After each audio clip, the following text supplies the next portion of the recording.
Hello दोस्तों, केना छी? अहाँ सब के स्वागत करै छी करनी ब्लॉग में। तो चलो आज के ब्लॉग में अहाँ दिखाबो जा रहल छी कच्चा केला के सब्जी बनाबो के एकदम आसान तरीका और देसी तरीका। देखियो कत्ते मस्त कत्ते जबरदस्त सब्जी बनल छै। आई के सामने तो माछो फेल छै। देख रहल छी कत्ते गर्दा बनले ये। तो देखियो केला के घौर खसि पड़ल छलै, गाछ आंधी तूफान आयल रहे, ओहिमे केला के गाछे खसि पड़ल छलै। तो ओकरे घौर काटि कऽ अनलियै। तब एहिमे से चलू एक हत्ता निकालै छी, एक हत्ता ओहिमे से सब्जी बनेबै। तो देखियो अब ओहिमे से छोड़ा कऽ ओकरा केराके सोहि लेलियै। सोहि कऽ बस केराके एक छीमीके दू फाँक कऽ देलियै। बस इएह काटऽके टेक्निक रहै।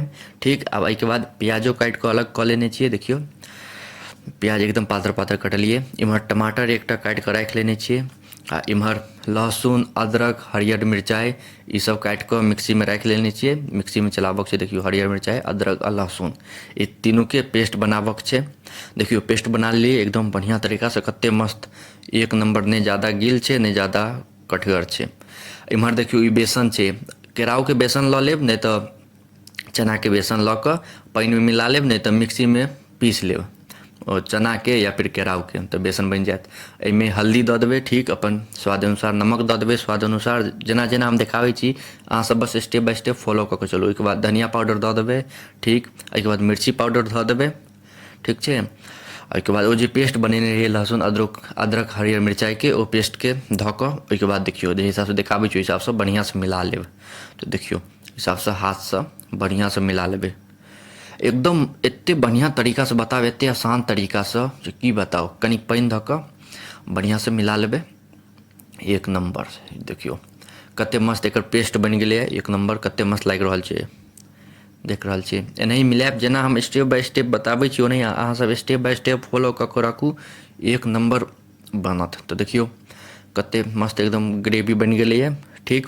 अब इम्हर अथी कहै छै तेल गरम होले धऽ देली लोहियामे, ठीक छै। इम्हर देखियो गैस कते फ्लेम छै। एहिमे आब तेल गरम भऽ रहल छै, ठीक छै। तेल गरम भऽ जायत तऽ ओहिके बाद ओ जे ग्रेवी बनेने रहिए पेस्ट, ओहिमे केरा केना डुबा कऽ देख लियौ, जे हिसाबसँ हम देखाबै छी एना एना डुबा कऽ सब लगा कऽ एना उठा कऽ एहिमे तरक छै एकदम बढ़िआँसँ।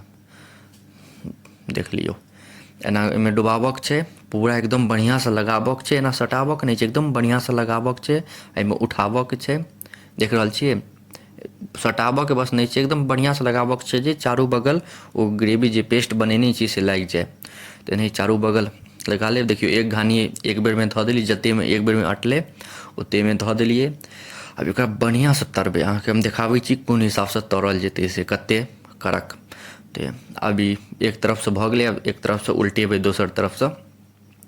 तो देखियो एकरा एकदम बढ़िआँसँ एकदम करगर जकाँ, जेना माछ नहि तरै छियै ओनाही एकरा तरल जेतै एकदम बढ़िआँ एकदम करगरसँ तरीकासँ। सबके खाली बढ़िआँसँ उल्टाएब जे सबमे सँ ओ छूटै नहि, किएकि ई बेसन छै ने तऽ छूटत ओहिमेसँ। तऽ कनिक आरामसँ उल्टाएब जे छूटै नहि, कनिक देह हाथ बचा कऽ तेलो उड़ि कऽ पड़त, तऽ ईसब कनिक सेफ्टीके साथ उल्टाएब। देख रहल छी कतेक बढ़िआँसँ उल्टा रहल छियै, कतेक मस्त लागि रहल छै एखनेसँ। आ सब्जी बनत तऽ खाइमे जे स्वाद रहत। देखियो सबके उल्टा देलिए एकदम बढ़िआँसँ। एखन नहि भेलै, एखन कनिक आओर कड़क हुअ देबै, ब्राउनिश टाइपके, ब्राउनिश। तो देखियो एखनो नहि भेलै, एखन कनिक आओर कड़क हुअ देबै तहने एकरा निकालबै एक नंबर करगर। देख रहल छियै कतेक मस्त भऽ रहल छै।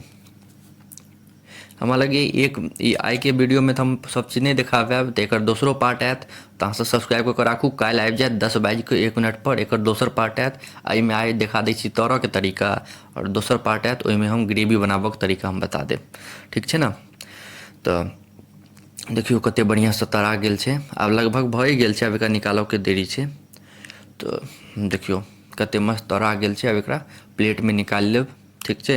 आसानीसँ मतलब आरामसँ निकालब, कनिक तेल गारि गारि कऽ आ बढ़िआँसँ निकालब। ई केरा छै ने, ई ज़्यादा तेल नहि सोखत, ठीक छै ने। तऽ ज़्यादा एके बेरमे तेल नहि धऽ देबै, कनि कनि तेल धऽ कऽ बढ़िआँसँ तरब, ठीक छै ने, किएकि ज़्यादा तेल नहि सोखै छै।